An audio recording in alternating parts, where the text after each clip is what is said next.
সকাল সকাল সূচনা দেবী এবং তার ছোট বৌমা বৈশাখী বাজারের মাঝে একটি স্টল বানিয়ে বসে বসে চিৎকার করেন। স্টলের সামনেই সূচনা দেবীর বড় ছেলে সূর্যের ছবি। আরে ভালো ছেলে আছে, ভালো ছেলে, একেবারে প্রতিষ্ঠিত ছেলে। ভালো ভালো মেয়ের যোগাযোগ থাকলে ফোন নাম্বার দিয়ে রেজিস্টার করিয়ে যান। একেবারে টাটকা তাজা ভালো ছেলে পাবেন, তাড়াতাড়ি আসুন আর আপনার মেয়ে বা বোনের জন্য বুকিং করে নিয়ে যান। শাশুড়ি বৌমার সকাল সকাল এই চিৎকার শুনে আশেপাশের লোকজন সেখানে এসে আস্তে আস্তে জড়ো হচ্ছিল। সবাই অবাক হয়ে তাদের দিকে তাকিয়েছিল। এমন সময় প্রতিবেশী সোমা দেবী বলেন, কি ব্যাপার বৈশাখী, তোমরা শাশুড়ি বৌমা মিলে এই বাজারের মধ্যে কি করছো? আর এখানে সূর্যের ছবি কেন? কাকিমা, আমরা দাদার জন্য পাত্রী খুঁজছি, সেজন্যই এখানে পাত্রীর নাম রেজিস্ট্রি করছি। দেখুন না, সকাল থেকে 10-12 জন এসে নাম লিখিয়ে গেছে। রাত্রিবেলা দাদা এই মেয়েগুলোকে সিলেক্ট করবে। সত্যি বৌমা, তোমাদের দুই শাশুড়ি বউয়ের মাথা একেবারে গেছে। এই বাজারের মাঝে কেউ নিজের ছেলের অ্যাডভার্টাইজ দেয়? জীবনে বাবা এরকম পাগলামি কোথাও দেখিনি। পাগলামো না করলে যে বাড়ির বড় যা পাবো না কাকিমা। মেয়ের খোঁজ চলছে, আর এখন এই আইডিয়াটা কাজে লাগিয়ে বেশ কিছু নাম পাওয়া গেছে। দেখা যাক এদের মধ্যে কিছু ভালো পাওয়া যায় কি। দুপুর পর্যন্ত বসে তারা বাড়ি ফিরে যায়। বৈশাখী 2 বছর হলো এই বাড়িতে বিয়ে করে রবির বউ হয়ে এসেছে। আসলে বৈশাখী সূর্যকে দেখতেই এসেছিল, কিন্তু ঘটনাটা উল্টে যায়। 2 বছর আগেকার কথা। বৈশাখী তার বাবা সুরেশ বাবু এবং মা নন্দিনী দেবীর সঙ্গে একটি গাড়িতে করে সূর্যের বাড়িতে আসছিল। শোনো, যাই হোক করে এই বাড়িতে মেয়ের বিয়েটা দিয়ে দাও। আমি খোঁজ খবর করেছি, ছেলে একেবারে প্রতিষ্ঠিত আর পরিবারও খুব ভালো। সব থেকে বড় কথা হলো বাবাজি বলেছেন এই বাড়িতে মেয়ের বিয়ে হলে মেয়ে রাজরানী হয়ে থাকবে। দেখো, আমরা ছেলেকে দেখতে যাচ্ছি, যদি সেখানে পছন্দ হয় তাহলে বিয়ে দিয়ে দেব, আর যদি পছন্দ না হয় তাহলে সেখানে কি মেয়েকে জোর করে বসিয়ে দিয়ে আসতে পারি। মা বাবা, তোমরা আবার গাড়িতে এসব কথা নিয়ে শুরু হয়ে গেলে? এখানে আমার মাথা ঘুরছে, গা গোলাচ্ছে। বাবা, তোমায় আমি কত করে বলেছিলাম আমি কারে যাব না, কারে বসলেই আমার বমি পায়, তবু তুমি জোর করে আমাকে এখানে আনলে। এখন দাঁড়াও, আমার বমি পাচ্ছে। মেয়ের কথা শুনে সুরেশ বাবু রাস্তার ধারে গাড়ি দাঁড় করিয়ে দেন। বৈশাখী গাড়ি থেকে নেমে রাস্তার ধারে হাঁটাচলা করতে থাকে। উফ, মাথাটা যা ঘুরছে না। এখানে তো কাছে কোনো ওষুধের দোকানও নেই। এমন সময় রবি বৈশাখীর দিকে জলের বোতল এগিয়ে দিয়ে বলে, এই নিন জল খান। আপনার নিশ্চয়ই গাড়িতে ট্রাভেল করলে মাথা ঘুরে, আর এই নিন, এতে ওষুধ আছে, এটা খেলে বমি ভাবটা কেটে যাবে। কিন্তু এভাবে? আরে ভয় পাবেন না, আমি কোনো ডাকাত বা চোর না, আমি আপনার মতনই একজন ট্রাভেলার। আসলে আজকে শহর থেকে এসেছি, বাড়িতে লোকজন আসছে তো, মায়ের আদেশ, তাই জন্য তো তাড়াতাড়ি করে আসতে হচ্ছে।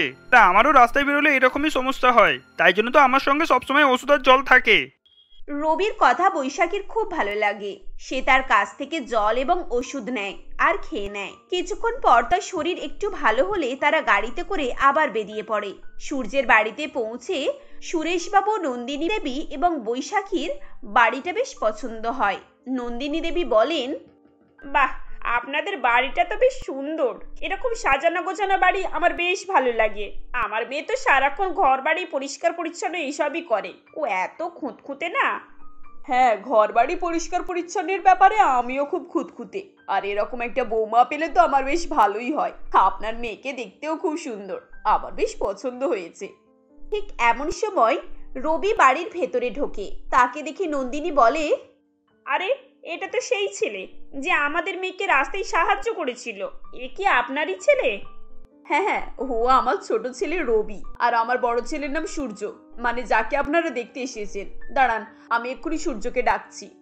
এদিকে রবির বৈশাখীকে এবং বৈশাখীর রবিকে খুব পছন্দ ছিল। এমন সময় বৈশাখী বলে, আন্টি, আমি আপনার সাথে একটা কথা বলতে চাই। আসলে আপনার ছোট ছেলের সাথে আমাদের আজ সকালেই আলাপ হয়েছে, আর আমাদের সবার ওনাকে খুব পছন্দও হয়েছে। আমি যদি বিয়ে করি তাহলে ওনাকেই বিয়ে করব। আমার মেয়ে ঠিকই বলেছে দিদি, আপনার ছেলে বেশ ভালো, মানে আপনার বড় ছেলেও হয়তো ভালো, কিন্তু ছোট ছেলেটাকে আমাদের বেশ মনে ধরেছে। আমরা চাই আমাদের মেয়ের বিয়ে এই ছেলের সাথেই হোক। দেখতে গেলে এর সাথেই আমাদের মেয়ের বয়সটা ভালো ম্যাচ হয়। সব থেকে বড় কথা হলো ছেলে মেয়ে যখন একে অপরকে পছন্দ করে নিয়েছি তাহলে বিয়েটা হয়ে গেলেই ভালো। আমিও আমার বড় শালীকে দেখতে গিয়েছিলাম, কিন্তু সেখানে গিয়ে এনাকে পছন্দ হয়ে যায়, তাই এনাকেই বিয়ে করেছি। হ হ হ, এরকম তো হামেশাই হয়ে যায়, এটা কোনো বড় ব্যাপার নয়, কি বলেন? হ্যাঁ, সেটা তো বুঝতেই পারছি। এখানে আমার আর কি বলার আছে বলুন? আমার ছোট ছেলে যদি রাজি থাকে তাহলে আমার কোনো অমত নেই। এরপর সূচনা দেবী রবিকে এই ব্যাপারে জিজ্ঞাসা করেন এবং রবি বলেন, হ্যাঁ, বৈশাখীকে আমার খুব পছন্দ হয়েছে, তবে দাদার আগে দেখাশোনা হোক, ওর বিয়ে হয়ে গেলে তারপরে আমি বিয়ে করব। একদম ঠিক কথা। এখন আপনারা ছেলে মেয়ের একটা রেজিস্ট্রি করিয়ে রাখুন আর একটা আশীর্বাদের মতো করিয়ে রাখুন। তারপর আপনার বড় ছেলের যখন বিয়ে ঠিক হয়ে যাবে সেই সময় না হয় একসঙ্গে বিয়ে হবে। আচ্ছা ঠিক আছে, আপনাদের যদি তাই মত তাহলে তাই হোক। এরপর সবার সম্মতি নিয়ে বৈশাখী এবং রবির রেজিস্ট্রি হয়ে যায়। কিন্তু কথাই বলে না, একবার যদি মেয়ের বিয়ে ঠিক হয়ে যায় তখন বাবা মা মেয়ের বিদায় অবধি নিশ্চিন্ত হতে পারে না। 6 মাস পর থেকেই সুরেশবাবু এবং নন্দিনী দেবী ছেলের বাড়িতে তাগাদা দিতে থাকে যাতে তাদের মেয়ের বিয়েটা রবির সাথে দিয়ে দেন। বিয়ে হয়ে বৈশাখী যখন শ্বশুর বাড়িতে আসে তখন সে একা হাতে পুরো পরিবারটাকে সামলে নেয়। সকাল থেকে সন্ধ্যা অবধি বাড়ির লোকজনদের সমস্ত রকমের কাজকর্ম দেখাশোনা করে। সব ভালোভাবেই করছিল। কয়েকদিন পর সূচনা দেবী মনমরা হয়ে বসেছিলেন। বৈশাখী তার কাছে গিয়ে বলে, মা, আজ আপনি সিরিয়াল দেখবেন না? আজ তো ওই নায়ক নায়িকার বিয়ে হবে, আর ওই শয়তান মেয়েটা ওদের বিয়েতে ভাঙতি দেবে। চলুন দেখবেন। আমার এখন এসব দেখতে ভালো লাগছে না বৌমা, তুমি দেখো। কেন মা, আপনার কি শরীরটা খারাপ লাগছে? ওই দেখি, জ্বর আছে নাকি? না গো, আমার জ্বর টর কিছুই হয়নি। আমি একটু চিন্তিত আছি। বড় ছেলেটা দিনকে দিন বয়স হয়ে যাচ্ছে, অথচ ওর জন্য উপযুক্ত একটা পাত্রী খুঁজে পাচ্ছি না। যেখানেই দেখছি সবাই একই প্রশ্ন করছে, কেন এতদিন বিয়ে হয়নি কেন? ও এই কথা, এ নিয়ে এত চিন্তা করার কি আছে মা? আপনি আমায় বলুন, আমি এক্ষুনি দাদার জন্য মেয়ের লাইন লাগিয়ে দিচ্ছি। আমার চেনাশোনা কত ভালো ভালো মেয়ে আছে। ও তাই নাকি বৌমা? সেরকম যদি ভালো যোগাযোগ থাকে তাহলে তুমি কথা বলো না। তুমি তো জানো তোমার ভাসুরের ইনকামও বেশ ভালোই। ওর জন্য একটা সুন্দরী ঘরোয়া পাত্রী দেখে ওর বিয়েটা দিলে তো আমি শান্তি পাবো, বলো? যেমন বলা তেমনি কাজ। বৈশাখী তার বান্ধবীদের এবং আত্মীয় স্বজনদের যত জানাশোনা ছিল সব অবিবাহিত মেয়েদের বায়োডাটা নিয়ে ভাসুরের কাছে এসে হাজির হয় এবং বলে, এই নিন দাদা, এতে মোট 25টা মেয়ের বায়োডাটা আছে, ছবি সমেত দেওয়া আছে। আপনার যেটা পছন্দ আপনি আমায় বলবেন, তারপর আমি কথা এগোবো। সূর্য একটি একটি করে মেয়ের ছবি এবং বায়োডাটা দেখতে থাকে এবং প্রত্যেকটা মেয়ের কিছু না কিছু ভুল ত্রুটি তার চোখে পড়ে আর বলে, মা, বৈশাখী কিছু পাত্রীর ছবি এনেছে, দেখো। এই মেয়েটাকে দেখে মনে হচ্ছে ভীষণ রাগী। এত রাগী মেয়ের সঙ্গে আমি ঘর সংসার করতে পারবো না। দাদা, আপনার যদি ওটা পছন্দ না হয় তাহলে এই মেয়েটাকে দেখুন, এটা তো বেশ মিষ্টি দেখতে। দেখে তো মনে হচ্ছে মোটামুটি ভালোই, কিন্তু হাইটটা বহুত শর্ট। এত শর্ট হাইটের মেয়েকে আমি বিয়ে করবো না, ছেলেপুলে সব বেটে হবে। দেখুন তো মা, দাদার কোনো মেয়েটাকেই পছন্দ না। আমার তো মনে হয় এবার অনলাইনে দাদার জন্য পাত্রী খুঁজতে হবে। তাই করো, ওরকম করেই যদি কোনো পাত্রী পাওয়া যায় তাহলে তো ভালোই হবে। এরপর সত্যি সত্যি বৈশাখী সূর্যের একটি অনলাইন অ্যাকাউন্ট খুলে দেয়। দেখতে দেখতে কয়েকদিনের মধ্যে বেশ কয়েকটা পাত্রীর যোগাযোগও আসে, কিন্তু এইবারেও সূর্যের পাত্রী ঠিকঠাক পছন্দ হয় না। তার মতামত, এই যে অনলাইনের প্রোডাক্ট যেমন খারাপ হয় তেমনি অনলাইনের পাত্রীও ফেক হয়। তাই শেষে বাধ্য হয়ে সূচনা দেবী এবং বৈশাখী বাজারে সূর্যের ছবি নিয়ে পাত্রীর যোগাযোগ করছিল। সেদিন বাড়ি ফিরে এসে সেই পাত্রীগুলোর ফটো এবং বায়োডাটা দেখিয়ে বৈশাখী বলে, দেখুন দাদা, এইবারে যে কয়েকটা পাত্রী পেয়েছি এর মধ্যে কিন্তু আপনাকে একটা না একটা বাঁচতেই হবে, না হলে কিন্তু আর পাত্রী পাওয়াই যাবে না। এই কটা পাত্রীর মধ্যে তো আমাকে একটাও দেখে পছন্দ হচ্ছে না। আমি জানতাম আপনি এরকমই কিছু একটা উত্তর করবেন, সেজন্যই তো আমি আপনাকে পুরনো ছবি দেখাচ্ছিলাম। আজকের মেয়েদের ছবি আমার কাছে নেই, আমি ডাইরেক্ট তাদেরকে বাড়িতে ডেকেছি। পছন্দ হবে আর সোজা বিয়ে হবে, আপনার কোনো বাহানা চলবে না, বলে দিলাম। পরের দিনে পাত্রীরা সূর্যকে দেখতে আসে এবং তাদের সূর্যকে বেশ পছন্দ হয়। কথাবার্তা পাকা হয়ে গিয়েছিল। এমন সময় সূর্য বলে, আপনারা তো খুব সহজেই আমাকে দেখে পছন্দ করে নিয়েছেন। এত সহজে মেয়েরা তো পছন্দ করে না, তাদের মনে তো একটা সন্দেহ সবসময় থেকেই যায়। সবকিছু ঠিকঠাক হওয়া সত্ত্বেও কেন আমার এতদিন বিয়ে হয়নি। ব্যাস, সূর্যের এই কথা শুনে পাত্রীর মায়ের মনেও সন্দেহ শুরু হয়। প্রায় ঠিক হয়ে যাওয়া সম্বন্ধটাও ভেঙে যায়। পাত্রীর মা কোনো রকম কাটান দিয়ে সেখান থেকে চলে যান। এই ঘটনায় বৈশাখীর মনও খুব খারাপ হয় এবং সে বলে, দাদা আপনি কি বলুন তো, আজ এতদিন পরে বিয়েটা প্রায় পাকাই হয়ে গিয়েছিল, আর আপনি এমন একটা কথা বললেন যে তারা উঠে চলে গেল। আপনি কি চান? আপনি কি আদেও বিয়ে করতে চান নাকি? আরে বাবা, বিয়ে করতে চাইবে না কেন? আমার ছেলের মধ্যে কি কোনো খুঁত আছে নাকি? আমার ছেলে একেবারে হীরের টুকরো ছেলে। এখন একটু বয়স হয়ে গেছে বলে সেরকম পাত্রী পাচ্ছি না, না হলে পাত্রীর না লাইন লাগিয়ে দিতাম। এইবারে অন্য একটা উপায় বার করতে হবে, যাতে দাদা চাইলেও বিয়েটা না ভাঙে। কি এমন উপায় আছে বৌমা? সূচনা দেবীর কথা শুনে বৈশাখী মুচকি হাসে এবং কিছু বলে না। পরের দিন সে খবরের কাগজে বিজ্ঞাপন দেয়, সুপ্রতিষ্ঠিত ব্যবসায়ী ছেলের জন্য শিক্ষিত সুন্দরী মেয়ে কাম্য। পাত্রের বয়স 30 বছরের মধ্যে হলে খুব ভালো হয়। পাত্রের কোনো রকম ডিমান্ড নেই। বিয়ের পরের দিনে পাত্রীপক্ষকে 20 লক্ষ টাকা নগদ দেওয়া হবে। এরকম ধরনের বিজ্ঞাপন দেখে পরের দিন সকাল থেকেই সূর্যের বাড়িতে বাইরে লম্বা লাইন লেগে যায়। সবাই হইচই শুরু করে দেয়। কেউ তার মেয়ে, কেউ বোন, কেউ নাতনির জন্য সম্বন্ধ নিয়ে ভিড় করে রেখেছিল। এই উপচে পড়া ভিড় দেখে সূর্য ভয় পেয়ে যায় এবং বলে, এসব কি মা? এরা তো দেখছি আমাকে এক্ষুনি এখান থেকে টেনে বার করে নিয়ে যাবে। টাকার লোভে পড়ে সবাই এসেছে, এইরকম মেয়েকে আমি বিয়ে করব না। দেখ বাবা, বিয়ের পরেও এমনিতেও তো সমস্ত টাকার উপরে মেয়ের অধিকারী থাকবে, তাই বিয়ের সময় টাকা দে আর পরে টাকা দে, তাতে কি এমন যায় আসে বলতো? বিয়ে হওয়াটাই আসল কথা। সেটা তো ঠিক আছে, কিন্তু বিয়ে করব বলে এরকম লোভী মেয়েকে বিয়ে করব? এর থেকে ভালো কোনো গরিব ভদ্রবালী মেয়েকে বিয়ে করব। এতদিন ধরে তো আমরা সেটাই চেষ্টা করছিলাম দাদা, আপনার তো কিছুই পছন্দ হচ্ছিল না। এখন অন্তত এই মেয়েরা কোনো পরিস্থিতিই আপনাকে বিয়ে না করে ছাড়বে না। এমন সময় সূর্যের ফোনে একটি ফোন আসে এবং সে ফোন নিয়ে বারান্দার দিকে চলে যায়। কানে ফোন তুলে সূর্য বলে, হ্যালো, কে বলছেন? আজকে পেপারে অ্যাডভার্টাইজমেন্ট দেখলাম, বাড়ির বাইরে নিশ্চয়ই অনেক ভিড় জমেছে। বিয়ে করার জন্য তুমি যে এত নিচে নেমে যাবে সেটা আমি কখনোই কল্পনা করিনি। শেষ পর্যন্ত টাকা দিয়ে পাত্রী জোগাড় করতে হচ্ছে। সুভা, তুই আমার নাম্বার কোথায় থেকে পেলি? তুমি এতদিন কোথায় ছিলে? আমার সঙ্গে যোগাযোগ করোনি কেন? ফোন নাম্বার তো তুমি নিজে অ্যাডভার্টাইজমেন্টে দিয়েছো, এখন জিজ্ঞাসা করছো আমি নাম্বার কোথা থেকে পেয়েছি? সত্যি তুমি পুরো আগের মতোই রয়ে গেছো। তোমার বাড়ির লোকেরা যা করে তাতে তোমার কিচ্ছু করার থাকে না, বলো? সুভা, তুমি আমাকে ভুল বুঝেছো। প্লিজ ফোনটা রেখো না, আমার কথাটা শোনো। কিন্তু শুভ্রা সূর্যের কথা না শুনেই ফোনটা রেখে দেয়। এদিকে বৈশাখী দাঁড়িয়ে দাঁড়িয়ে সব কথা শুনে নেয় এবং বলে, দাদা আপনি কার সঙ্গে কথা বলছিলেন? আর কে এই শুভ্রা? আমাকে খুলে বলুন তো কি ব্যাপার? বৈশাখী, সুভা আমার সঙ্গে স্কুলে পড়াশোনা করতো, আমরা কলেজেও একসঙ্গে পড়েছি। আমরা একে অপরকে ভালোবাসতাম। বাবার যখন খুব অসুখ ছিল, ব্যবসা তখন পুরো ডুবে গিয়েছিল, সুভাই তো আমাকে গয়না বিক্রি করে টাকা দিয়েছিল। ও আমার পাশে ছিল বলে তাই জন্য আমি দাঁড়াতে পেরেছি। তারপর যখন ওর বাড়ি থেকে বিয়ের জন্য চাপ দিচ্ছিল, তখন তো আমি ওকে এই বাড়িতে নিয়ে এসেছিলাম। ওকে আমি বিয়ে করতেও চেয়েছিলাম। আচ্ছা, তারপর? মা আমাদের সম্পর্কটা মেনে নেয়নি। প্রেম করে বিয়ে করলে নাকি পরিবারের মান সম্মান সব ডুবে যাবে। তাছাড়া সুভার রংটাও একটু চাপা। এসব নিয়ে তো মা ওকে অনেক অপমানও করেছিল। বাড়ি থেকে তো তাড়িয়েও দিয়েছে, আমি কিছু বলতেও পারিনি। তারপর থেকে সুভা আমার সঙ্গে সমস্ত রকম সম্পর্ক, যোগাযোগ ব্যবস্থা সব বন্ধ করে দেয়। এতদিন পর ও আমাকে কন্ট্যাক্ট করেছে।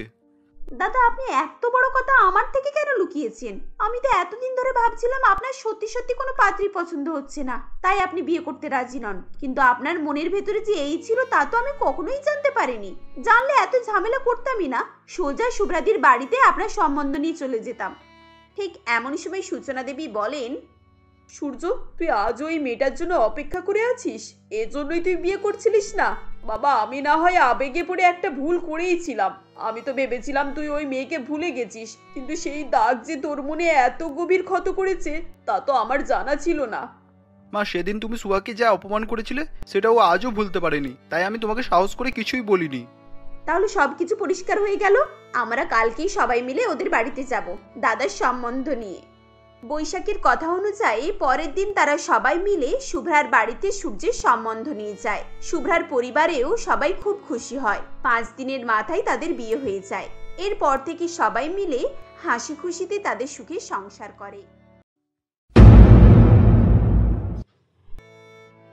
দীপ্তি দেবী আজ খুবই চিন্তায় ছিল, কারণ তার একমাত্র ছেলে বনি আজ বাবার সঙ্গে রাগ করে বাড়ি ছেড়ে চলে গিয়েছিল। এরপর দীপ্তি দেবী অন্য কোনো উপায় না পেয়ে বনির একমাত্র বন্ধু বিপ্লবের নাম্বার খুঁজছিল, কারণ বিপ্লব বনির কলেজ ফ্রেন্ড ছিল আর তারা সুখে দুঃখে সবসময় তাকে দেখা যেত। এরপর দীপ্তি দেবী অনেক খোঁজাখুঁজি করার পর বিপ্লবের নাম্বার খুঁজে পায়। এই যে বিপ্লব, আমি তোমার আন্টি বলছি, মানে বনির মা। এখন বনি তোমার সঙ্গে আছে কি? মানে ওকে আমি বাড়িতে খুঁজে পাচ্ছি না। না আন্টি, আমার এখানে নেই। কিন্তু কেন, বাড়িতে এমন কি হলো যে ও বাড়ি থেকে পালিয়ে গেল? ও তো বললো বিকালে আমাদের সঙ্গে খেলতে যাবে। হ্যাঁ বাবা, সেটা তো আমাকেও বললো। আর ও খেতে বসেছিল, কিন্তু ওর বাবা সেই সময় ওকে রাগারাগি করলো, আর ও সেই রাগে। আন্টি, আপনি এভাবে ভেঙে পড়বেন না। আমি দেখছি কি করা যায়। আমি ওকে খুঁজে পেলেই আপনাকে ফোন করে জানাবো, ওকে? বিপ্লব এভাবেই বলে ফোন কেটে দেয়।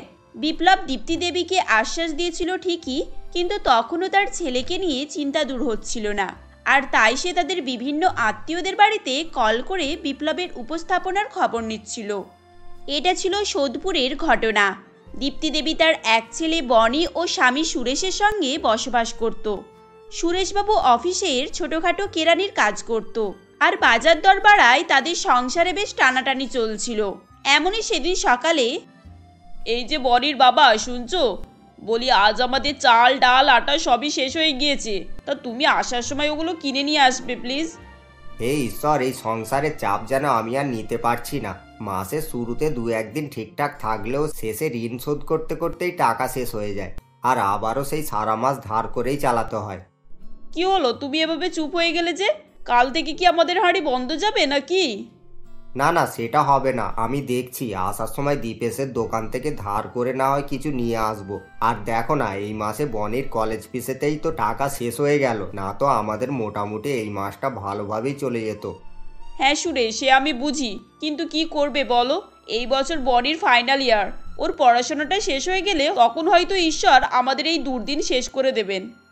সুরেশবাবু ও দীপ্তি দেবী তখন এভাবেই নিজেদের মধ্যে তাদের পরিস্থিতি নিয়ে আলোচনা করছিল। ঠিক সেই সময় সেখানে বনি আসে ও সে বলে, এই যে বাবা মা, তোমাদের আজ মুড অফ কেন? তোমরা কি কিছু নিয়ে ভাবছো নাকি? তা যাই হোক, ওসব বাদ দাও আর আমায় খেতে দাও, আমি ঘুমাবো। বিকেলে উঠে আবার আমায় খেলতে যেতে হবে। বাবা বনি, তুই একটু চুপ কর আর গিয়ে মুখ হাত ধুয়ে নে, আমি তোর খাবার দিয়ে আসছি। হ্যাঁ, তাড়াতাড়ি এসো, কারণ আমার দেরি হলে চলবে না। আমায় খাওয়া দাওয়া কমপ্লিট করে ঘুমাতে হবে। আর মা, বিকালে আমায় 100 টাকা দেবে তো? বনির মুখে এরকম কথা শুনে তখন সুরেশবাবু খুবই চটে যায় ও সে তখন বলে, হ্যাঁ, তোর ঘুম খাওয়া আর খেলা ছাড়া জীবনে কী বা লক্ষ্য আছে? তুই তো পেট ফাটানোর পর ঘুমাতে পারলেই বাঁচিস। এ তুমি কি বলছো বাবা? তুমি আজ আমায় খাওয়া নিয়েও বলছো? আর আমি কি না এই বাড়িতে শুধু খেতে আর ঘুমাতে আছি? হ্যাঁ বলেছি, তাতে কি হয়েছে? আর এটাই তো সত্যি। তোর কি এখনো কোনো জ্ঞান হয়নি নাকি যে তুই আমাদের এই পরিস্থিতিটা বুঝিস না? এক তো এত বড় হয়েও কোনো কাজ করিস না, তার উপরে আবার 2 দিন ছাড়াই এসে হাত খরচ চাস। ও, তাহলে বুঝেছি, এই বাড়িতে থাকতে গেলে আমায় কাজ করতে হবে, তাই তো? তুমি এটাই বলতে চাইছো? বলতে চাইছি না, বলছি। আর শোন, তুই একাই কাজ করবি না, তোর থেকে বয়সে ছোট ছেলেমেয়েরাও আর্থিক পরিস্থিতির চাপে কাজ করেই খায়, বুঝেছিস? তাহলে ঠিক আছে বাবা, আমি যখন কাজ করতে পারি না তাহলে আমি এই বাড়িতে থাকতেও পারি না। এই আমি গেলাম, আর যেদিন কাজ করতে পারবো সেদিনই এই বাড়িতে ফিরবো। আর যদি কোনোদিন কাজ করতে না পারি তাহলে কখনোই তোমাদের সামনে এসে মুখ দেখাবো না। এভাবেই বলে বনি সকালেই ঘর ছেড়ে বেরিয়ে পড়েছিল এবং তখন দীপ্তি দেবী তাকে অনেক আটকানোর চেষ্টা করেছিল, কিন্তু সে তার মায়ের কোনো কথাই সেদিন শোনেনি। আর তাই দীপ্তি দেবী তাকে বিভিন্ন জায়গায় খোঁজাখুঁজি করছিল। এদিকে বিপ্লব খবরটি পেয়ে সোজা রেল স্টেশনের দিকে ছুটে যায়, কারণ সে বনিকে ভালোভাবেই জানতো আর সে যে স্টেশনের দিকেই যাবে এটাতে সে নিশ্চিত ছিল। এরপর বিপ্লব সত্যি সত্যি তাকে স্টেশনে বসে থাকতে দেখে। তখন বিপ্লব বলে, কিরে বনি, তুই এখানে কেন? তোর তো বিকালে খেলতে আসার কথা ছিল, তাই না? হ্যাঁ ছিল, কিন্তু আমায় আর তোরা কেউ পাবি না, কারণ আজ আমি ট্রেনে চেপে হয়তো অজানা কোনো জায়গায় চলে যাব, না তো রেলের নিচে গিয়ে মারাই পড়বো। আরে ধুর, এভাবে সমস্যার সমাধান হয় নাকি? কেন, তুই কি চাইলে কোনো কাজ খুঁজতে পারিস না? তাহলে তো কাকা কাকিমারা খুশি হয়ে যায়। আর তুই যেখানে জানিস যে কাকাবাবু অনেক কষ্টের মধ্যে দিয়েই তোদের সংসারটা চালান।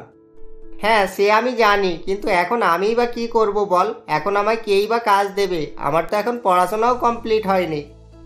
আরে ধুর, কাজ করতে গেলে পড়াশোনা নয়, শুধু ইচ্ছার দরকার হয়। আচ্ছা ঠিক আছে, তুই আমার সঙ্গে চল, আমি তোকে একটা জিনিস দেখাচ্ছি। এই বলে বিপ্লব বনিকে সেখান থেকে নিয়ে 1 নম্বর প্ল্যাটফর্মের দিকে যায় ও সেখানে গিয়ে সে একটি বিরিয়ানির দোকানের সামনে দাঁড়ায়। তখন, এই যে বিপ্লব, তোর এই সিচুয়েশনে ইয়ার্কি মারতে মন যাচ্ছে বল? যেখানে আমি কিনা সুসাইড করতে যাচ্ছিলাম আর তুই আমাকে বিরিয়ানির দোকানে নিয়ে এসেছিস, তাই এখানে খাওয়া দাওয়া করার পর বিল আমাকেই পে করতে হবে, তাই তো? আরে না না, আমি তোকে সেই জন্য এখানে নিয়ে আসিনি। আসলে আমি তোকে এই দোকানটা দেখানোর জন্য নিয়ে এসেছি। তুই এই দোকানের ভিড় আর দোকানদারকে ভালো করে দেখ। বিপ্লবের কথা শুনে বনি ভালোভাবে দোকানদারটির দিকে লক্ষ্য করে ও সে তখন সেখানের ছোট্ট বিরিয়ানির দোকানটিতে লোকের ভিড়ের পাশাপাশি একটি বাচ্চা মেয়েকে বিরিয়ানি বিক্রি করতে দেখে। তখন হ্যাঁ দেখলাম, দোকানটি খুব ভিড় হয়েছে। আর একটি বাচ্চা মেয়ে তার বাবার অনুপস্থিতিতে বিরিয়ানি বিক্রি করছে, আর পাশে স্কুল ব্যাগ রাখা আছে। দেখে মনে হচ্ছে ও স্কুল ছাত্রী। হ্যাঁ, সেটাই দেখানোর জন্য এলাম। কিন্তু ওই বাচ্চা মেয়েটির বাবার দোকানে বসে নেই। এটা ওর নিজস্ব দোকান, আর ও স্কুল ছাত্রী হওয়া সত্ত্বেও দোকান চালিয়ে সংসার চালাচ্ছে। এই শোন, এইটুকু মেয়ে এরকম কিভাবে করতে পারে? আমার এটা কখনোই বিশ্বাস হবে না। তুই আমাকে মোটিভেট করার জন্য এসব বলছিস, তাই না? এই বলে বিপ্লব বনিকে নিয়ে সামনেরই সেই বিরিয়ানির দোকানে যায় এবং তারা গিয়ে দেখে সেখানে আগে থেকেই কিছু ফুড ব্লগার এসে স্কুল ছাত্রীটির অর্থাৎ ছোট্ট কমলিকার ইন্টারভিউ নিচ্ছে। এই যে দর্শক মণ্ডলী, আপনারা দেখতেই পাচ্ছেন আমরা সেই বিখ্যাত দেওলটি স্টেশনের স্কুল ছাত্রীর বিরিয়ানির দোকানে এসে উপস্থিত হয়ে গিয়েছি। তা কমলিকা, তুমি এই বিরিয়ানি কবে থেকে তৈরি করছো, আর প্রথমে কিভাবে এটা শুরু করেছিলে, যেখানে এই বয়সী মেয়েরা খেলাধুলাতেই ব্যস্ত থাকে? আসলে দিদি, আমি এটা নিজে থেকে শুরু করিনি। আমাদের পরিস্থিতি এটা আমায় করাতে বাধ্য করেছে। আর যদিও এখন এটা করে আমার সমস্ত সমস্যার সমাধান হয়ে গিয়েছে। ও বুঝলাম, তোমার কথাবার্তা সত্যি প্রেরণাদায়ক, যেটা শুনে অনেকেই হয়তো তাদের জীবনে এক নতুন অধ্যায় পাবে। আর তোমার দোকানে বিরিয়ানি ছাড়া আর কি কি পাওয়া যায়? হ্যাঁ, আরও অনেক খাবার আছে, যেমন এগ বিরিয়ানি, আলু বিরিয়ানি, চিকেন চাপ। হ্যাঁ, সে তো তোমার বোর্ড দেখেই বোঝা যাচ্ছে। তা তুমি কি একাই দোকান সামলাও, নাকি তোমার সহযোগিতা করার জন্য তোমার বাবা মা আছেন? মেয়েটি এভাবে বললে কমলিকা তখন কেঁদে ফেলে ও সে তার জীবনের ঘটনা বলতে থাকে। আসলে কমলিকার এই পৃথিবীতে কেউই ছিল না। সে অনাথ ছিল, আর সে ছোটবেলা থেকেই পড়াশোনা করতে ভালোবাসতো। কিন্তু তার কাছে টাকা না থাকায় সে স্কুলে ভর্তি হতে পারছিল না। এরপর সে এক পরিকল্পনা করে ও ব্যবসা করার সিদ্ধান্ত নেয়। প্রথম দিকে সে বিভিন্ন রকম স্ট্রিট ফুড তৈরি করে ঠেলাই করে বিক্রি করত, আর শেষে কিছু টাকা জমিয়ে বিরিয়ানির হোটেল খোলে। আর সে এখন এভাবেই তার জীবনের লক্ষ্য পূরণ করেছিল, যেগুলো শুনে ওখানে উপস্থিত সকলেই কমলিকার প্রশংসা করতে থাকে। তখন বিপ্লব বলে, কিরে বনি, তাহলে তুই কি এখনো আত্মহত্যা করবি, নাকি এখান থেকে মোটিভেট হয়ে বাকি জীবনটা কিছু একটা করে নিজেদের অসুবিধা মেটানোর চেষ্টা করবি? হ্যাঁ, তুই ঠিকই বলেছিস, আমি ওটাই ভেবেছি। চল এখন আমরা বাড়ি যাই। যেখানে একটা স্কুল ছাত্রী এত পরিশ্রম করতে পারছে, সেখানে আমি কেন পারবো না? তাহলে চল, এবার আমিও তোর সঙ্গে তোর বাবা মাকে গিয়ে খুশির খবরটা দিই। বিপ্লব এভাবেই বলে তখন বনির সঙ্গে তাদের বাড়িতে যায় ও সেখানে গিয়ে সুরেশবাবুকে সমস্ত কিছু বুঝিয়ে বলে ও তার ছেলে যে কোনো কাজ করতে চায়। এটা শুনে সুরেশবাবু খুবই খুশি হয়ে যায় এবং তাদেরকে সহযোগিতা করার কথা জানায়, যেটা শুনে তারা সকলেই খুব খুশি হয়ে যায়। এবং সুরেশবাবু তার কথা অনুযায়ী কিছুদিনের মধ্যেই তাদের ব্যবসা করার জন্য টাকা দেয়, যেটা পেয়ে বনিও একটি বিরিয়ানির দোকান খোলে, যার ফলে কয়েকদিনের মধ্যেই বনি দোকানেও বিরিয়ানি বিক্রি করতে থাকে এবং তাদের সংসারে আর কোনোই সমস্যা থাকে না এবং তারা সকলেই হাসি খুশিতে বসবাস করতে থাকে।